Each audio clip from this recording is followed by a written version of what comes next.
नमस्ते साधको। हम बिना भोजन के हफ्तों रह सकते हैं, बिना पानी के कुछ दिन, लेकिन बिना वायु के हम कुछ मिनट भी जीवित नहीं रह सकते। वायु केवल वह ऑक्सीजन नहीं है जिसे हम सांस के रूप में लेते हैं, बल्कि ये हमारे भीतर की वह प्राण शक्ति है जो हमारे विचारों को गति देती है। आज के वीडियो में हम जानेंगे कि कैसे अपने वायु तत्व को संतुलित करके आप तनाव, चिंता और मन के भटकने की समस्या को हमेशा के लिए खत्म कर सकते हैं। वायु तत्व पंचभूतों में चौथा और सबसे गतिशील तत्व है। जहाँ पृथ्वी, जल और अग्नि का भौतिक अस्तित्व हमें स्पष्ट दिखाई देता है, वहीं वायु इतनी सूक्ष्म है कि दिखाई नहीं देती, लेकिन इसके बिना जीवन की कल्पना भी नहीं की जा सकती। फिजिक्स के नजरिए से वायु तत्व गैसीय अवस्थाओं को दर्शाता है। वायु का मुख्य गुण चलन या गति है। यह ब्रह्मांड में हर प्रकार की हलचल, एक्सपेंशन और कॉन्ट्रैक्शन के लिए जिम्मेदार है। वायु तत्व में शब्द, जो कि आकाश का गुण है, के साथ अन्य मौलिक विशेषता स्पर्श अर्थात टच भी जुड़ जाता है। हमारी त्वचा वायु तत्व का मुख्य अंग है। हम हवा को देख नहीं सकते, लेकिन त्वचा के माध्यम से उसे स्पर्श के रूप में महसूस कर सकते हैं। हमारे शरीर के भीतर वायु केवल वह हवा नहीं है जो फेफड़ों में जाती है, बल्कि यह वह प्राण ऊर्जा है जो पूरे शरीर को संचालित करती है। आयुर्वेद के अनुसार शरीर में 5 मुख्य वायु कार्य करती हैं। पहली है प्राण, जिसका काम है श्वास लेना और भोजन निकलना। दूसरी है अपान, जो शरीर से कचरे और मलमूत्र का निष्कासन करने में मदद करती है। तीसरी है सम्मान, जो भोजन का पाचन और पोषक तत्वों का वितरण करती है। चौथी है व्यान, पूरे शरीर में जो रक्त का संचार करती है। 5वीं है उद्यान, जो वाणी, विचार और डकार जैसी क्रियाएं करती है। सूक्ष्म शरीर में वायु तत्व का स्थान अनाहत चक्र है, अर्थात हार्ट चक्र है, जो हृदय के पास स्थित है। इसका रंग हरा है। इसका बीज मंत्र यम है। यह चक्कर हमारे संबंधों, करुणा, प्रेम और भावनात्मक संतुलन को नियंत्रित करता है। यह हमें बताता है कि वायु तत्व की तरह प्रेम भी सीमाहीन और स्वतंत्र होना चाहिए। हाँ, मन और वायु का एक बहुत गहरा संबंध है। योग शास्त्र में कहा गया है, चले वाते चले चित्त, अर्थात जब सांस चलती है तो मन भी चलता है। वायु तत्व की अधिकता या असंतुलन से मन में विचारों का तूफान आने लगता है, जिसे हम चिंता अर्थात एंग्जायटी कहते हैं। जैसे हवा शिथिल होने पर धूल थम जाती है और सब साफ दिखता है, वैसे ही जब हम प्राणायाम के माध्यम से वायु अर्थात अपनी सांस को शिथिल करते हैं, तो मन भी शांत और एकाग्र हो जाता है। वायु तत्व की एक विशेषता है जो इसे और तत्वों से अलग रखती है। पहली है, वायु एक आदर्श शक्ति है। वायु बिना दिखे बड़े बड़े जहाजों और पेड़ों को हिला सकती है। यह सूक्ष्म शक्ति का प्रतीक है। ध्वनि आकाश में पैदा होती है, लेकिन उसे हमारे कानों तक ले जाने का माध्यम वायु ही है। बिना वायु के कम्युनिकेशन असंभव है। वायु किसी भी बाधा को पार कर सकती है। ये हमें अटैचमेंट से मुक्त होकर जीवन जीने की प्रेरणा देती है। वायु तत्व को अगर हम डिटेल से समझें तो इसको इतना महत्व क्यों दिया जाता है? क्योंकि वायु तत्व केवल वह ऑक्सीजन नहीं है जिसे हम सांस के रूप में लेते हैं, बल्कि यह प्राण का वाहक है। यह हमारी प्राण शक्ति का आधार है। आप बिना भोजन के हफ्तों और बिना पानी के कुछ दिन रह सकते हैं, लेकिन वायु अर्थात प्राण के बिना कुछ मिनट भी जीवित रहना असंभव है। वायु शरीर की हर कोशिका तक प्राण ऊर्जा पहुंचाता है। आयुर्वेद के अनुसार शरीर में होने वाली गति, चाहे वह एक पलक झपकना हो या दिल का धड़कना, यह वायु तत्व के कारण ही संभव है। योग विज्ञान में एक बहुत प्रसिद्ध सूत्र है जो मैंने पहले भी बताया है, चले वाते चले चित्त, निश्चले निश्चले भवते, अर्थात जब सांस अर्थात वायु अस्थिर होती है तो मन भी अस्थिर होता है।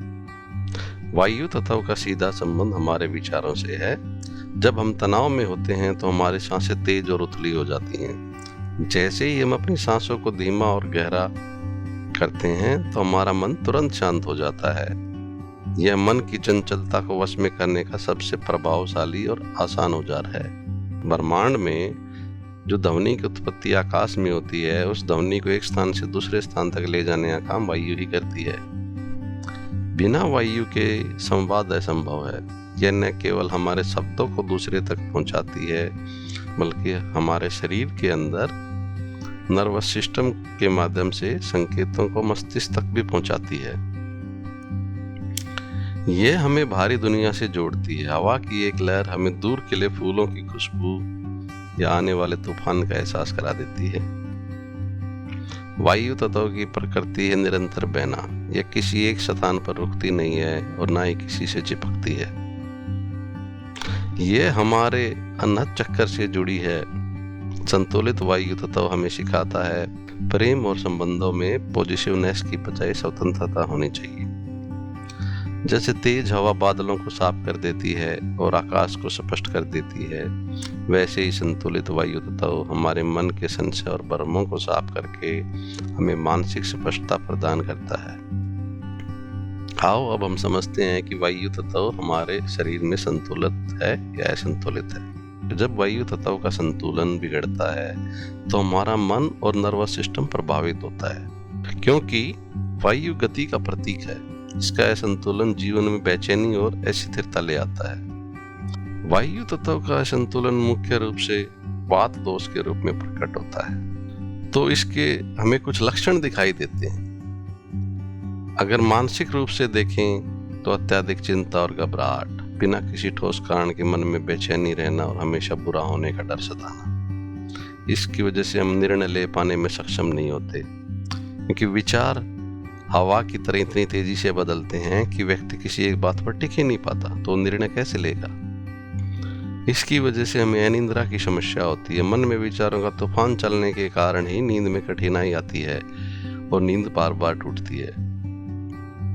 एकाग्रता में भी कमी आती है और छोटी छोटी बातें भूल जाते हैं। अगर इसके शारीरिक लक्षण देखें तो जोड़ों और मांसपेशियों के दर्द वायु तत्व के कारण ही होते हैं। पाचन संबंधी समस्याएं जैसे पेट में गैस बनना, अफारा आना, पुराने कब्ज रहना, यह सब भी वायु तत्व का संतुलन बिगड़ने की वजह से ही होता है। किसी के शरीर में रूखापन होता है, जैसे त्वचा पे रूखापन, होठों में रूखापन, वह भी वायु तत्व के असंतुलन की वजह से ही होता है। हाथों का कांपना, शरीर में हमेशा हल्की थकावट महसूस करना, यह सब वायु तत्व के असंतुलित होने के कारण है। तो वायु तत्व को संतुलन में कैसे लाया जाए? इसको हम योग और प्राणायाम से संतुलन में ला सकते हैं। इसके लिए योग में मुद्रा है वायु मुद्रा।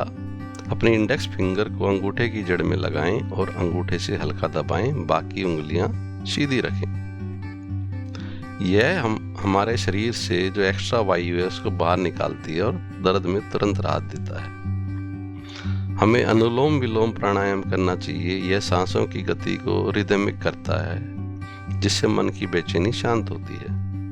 हमें ब्राह्मरी प्राणायाम करना चाहिए, जो मस्तिष्क की नसों को शांत करने और अनिद्रा को दूर करने के लिए सबसे सर्वश्रेष्ठ है।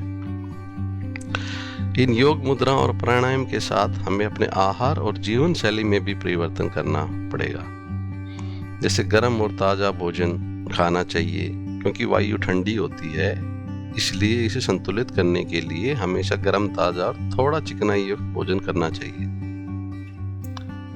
क्योंकि ठंडा और सूखा खाना हमारे शरीर में वायु को ठंडा करते हैं, जिससे ये असंतुलन में आती है।